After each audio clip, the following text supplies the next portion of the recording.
বিশ্বজয়ের ওই মাটিটা বার্বাডোস থেকে আহমেদাবাদ, রোহিত শর্মা হোক কিংবা সূর্যকুমার যাদব, ওই স্পর্শটাই বলে দেয় ভারত বিশ্বসেরা।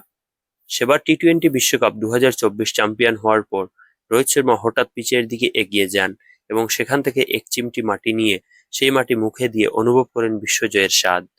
সেই মাটির স্বাদ। আর সূর্যকুমার যাদব 2026 দলকে টি-টোয়েন্টি বিশ্বকাপে চ্যাম্পিয়ন করে সেই ধরনের মাটি, আহমেদাবাদের সেই উইকেটের মাটি নিজের কপালে ছোঁয়ালেন সূর্যকুমার যাদব। এবং সেই মাটি কপালে ছোঁয়ানোর পরে হয়তো মিটে গেল সেই অভিশাপ যে আহমেদাবাদে কিনা ভারতের ভাগ্য বারবার সাথ দেয় না। সেই আহমেদাবাদের মাটি নিয়ে নিজের কপালে লাগিয়ে হয়তো নতুন ভাগ্য লিখলেন সূর্যকুমার যাদব। ছবিটা থেকে গেল। ছবিটা আরো একবার প্রমাণ করে দিল যে রোহিত হোক কিংবা সূর্যকুমার যাদব, ওই মাটি কিন্তু বারবার প্রমাণ করে দেয় ভারত বিশ্বসেরা। ভারত ক্রিকেটে সকল দেশকে আজও শাসন করে, এতদিন পর্যন্ত শাসন করে এসেছে এবং ভবিষ্যতেও শাসন করবে।